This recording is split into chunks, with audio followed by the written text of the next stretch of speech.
Kristo'y muling nabuhay. Alleluia, Alleluia. Bahagi yun ng patuloy natin pagninilay ngayong ika-5 linggo ng muling pagkabuhay ng ating Panginoong Jesucristo. Ang Panginoon nag-aanyaya sa atin na manatili. Kung minsan may mga tao nagtatanong, Father, bakit hindi ako umuunlad? Bakit hindi ako lumalago? Bakit hindi sinasagot ang aking mga panalangin? Bahagi yun ng ating mga pagninilay sa mga nakalipas na mga araw. Sabi nga, napakahalaga yung makatagpo natin sa Jesus. Yung maka-inkwentro natin ang Kristong muling nabuhay.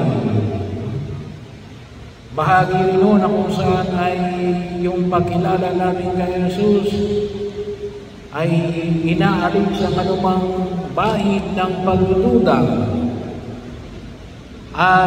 Katulad ng mga unang mga alagad na napakinggan natin sa unang pagbasa, inalis ang kanilang takot,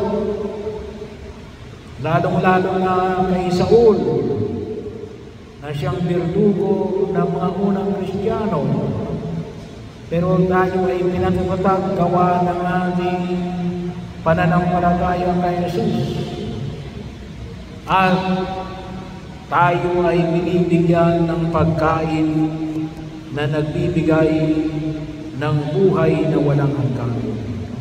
Itong mga bagay na ito ay isang pagkapala na ipinagkaloob ng Diyos. Pero ang panyaya ngayon sa lingkod ngayon, manatili. Hindi minsanan lamang, hindi lamang aksidente yung pagtugon natin sa panawagan ni Jesus. Hindi ko kailan lang natin gustuhin. Kinakailangan nananatili.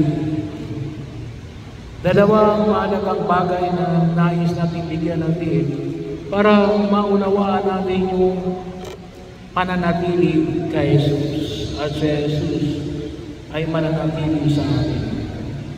Siguro naman alam niyo yung pangalang Fidel.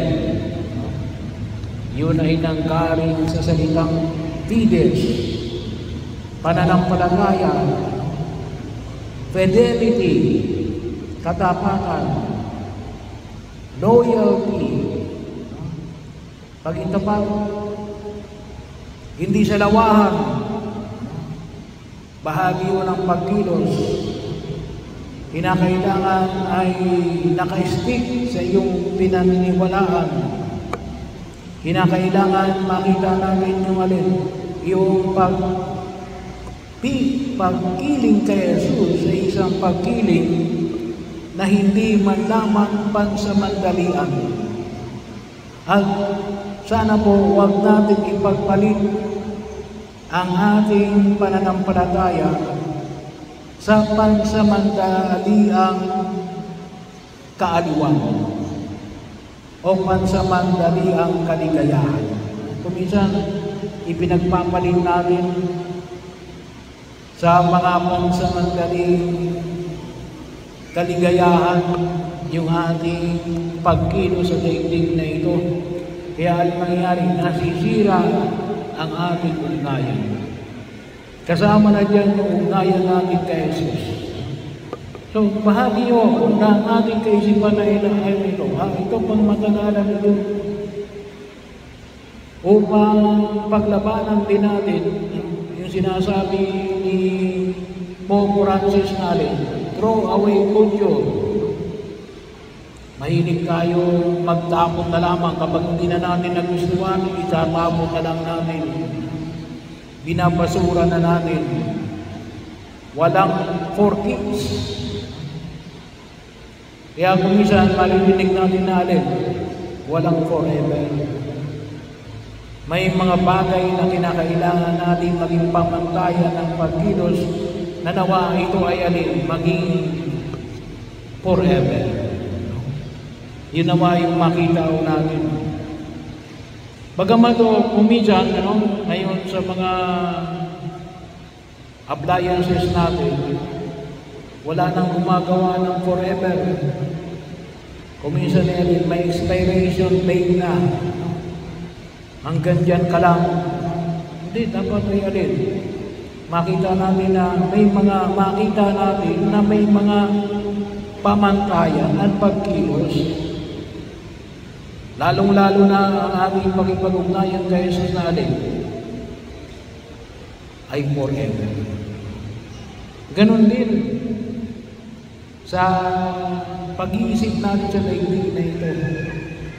Dapat maging maliwanag sa atin na ito ang isang pagkilos na nais kong pahalagahan hanggang sa huli. Hanggang sa buhay na walang hanggan. Kasi ito yung itinuturo ng ating Panginoong Jesus Cristo. Bahagi na kung saan makita. Kaya nga yung ikalawang pagbasa, anong sabi sa ikalawang pagbasa na mamuhay sa pag-ibig. Pero yung pag-ibig na ito yan hindi lang kung kailan magustuhan. Hindi lamang gawa na iyong goal. Pagsumikapan na ito ay panatilihin sa lahat ng panahon. Kaya medyo may mahabang pagpapasensya ang kinakailangan na bigyan natin ng pansin. No? Kasi ngayong panahon na ito, uso na yung alin. Instant. Gusto natin ay instant gratification. Hindi, ang tunay na kaligayahan ay kinakailangang makita natin sa paglipas ng panahon. Kinakailangan ito ay tatagal at lalong pag-ibayin gawa ng paglipas ng panahon. Pangalawa, bahagi ng pagkilos natin na para ito ay mapangalagaan yung pananatiling kay Jesus. Mayroong tinatawag nating regularity. Hindi pag-special na occasion lang. Kinakailangan maging regular. Bahagi mo. Pag sinabi natin regular, katulad na lumawa, tayo kumakain ng 3 beses sa loob ng isang araw, regular na yun. Automatic na, naging automatic na. Kasi bakit? Nakasanayan na natin Naging, kung tawagin nga po natin, bahagi na ng ating kalinangan. Yung pananatili kay Jesus, kinakailangan may regularity. Hindi ba pwede nga, Panginoon, nananampalataya ako sa iyo. See you next year. Well, next year, every year, regularity rin yun. Pero hindi nung masasabing regularity yun kapag once a year. Special occasion yun. Yung regularity ay kumari alin. Mas malimit, mas maigi. Kasi yun yung regular na makita natin. Kaya nga, katulad na limbawa ng pagtanggap ng mga sakramento, lalong-lalo na yung banal na komunyon every Sunday, pagsisimba pag-araw ng linggo. So at least every Sunday, magsisimba tayo. Regularity yun May i-maintain natin na masabi natin na talagang pinili ko sa Jesus at ako'y nananatili sa Kanya. Sabi nga natin, paano yung special? Yung special occasion niya din. Mas matindi. Pagdilibayin lamang. Kung ikaw ay regular na mabait, pag sinabi mong special, mas lalong ang mabait, doble ang bait mo.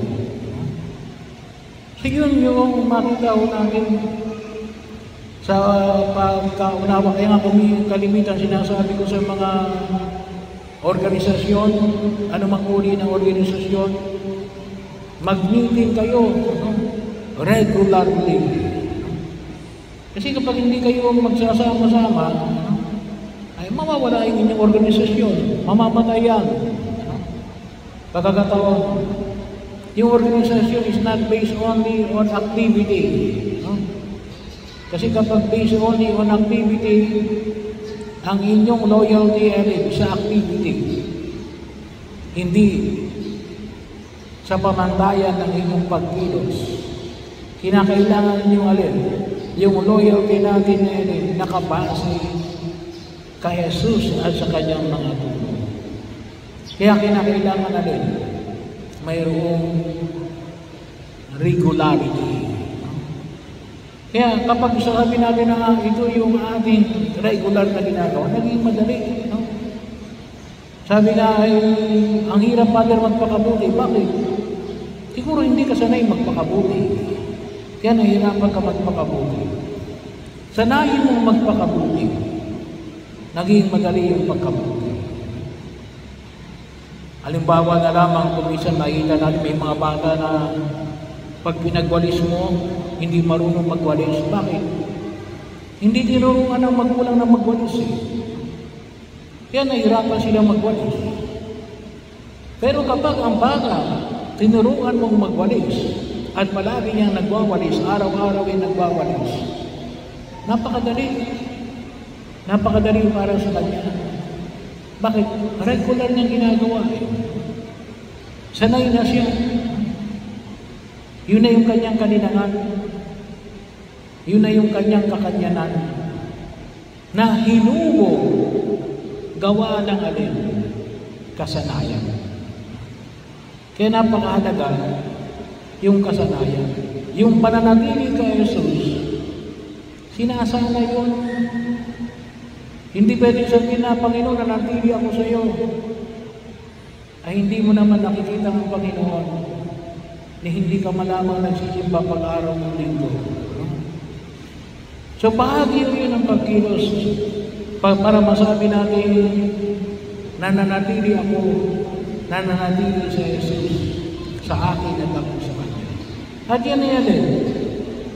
Yan ay applicable sa lahat ng uri ng relasyon. Maging relasyon man yan sa larangan ng mga magulang sa inyong mga anak, sa mga mag-asawa, sa inyong pamumuno, sa inyong mga kagrupo. Pero yun ang bigyan natin na hindi na pagkakataon. At kapag itong dalawang ito, yung katapatan hanggang wakas, at yung masanay tayo na mayroong regularidad, yan ang tawag natin regularidad, kasi may regulasyon. Kapag naging regularidad na yan, para na rin yung regulasyon, makita natin na alin, yung relasyon natin. Kaya maganda po yung imahin na ipinakita na Jesus, imahin ito ng magsasaka. Yung puno ng ubas na tayo ang mga sanga at nakakabit tayo kay Jesus. Bahagi ito. At itong dalawang ito yung mahalagang elemento na pwede natin maging bahagi ng ating pagiging sa araw na ito. Yung katapatan hanggang wakas at ang regularidad. At sigurado, mamumunga tayo ng sagana, siksik, biglig, at umaamang.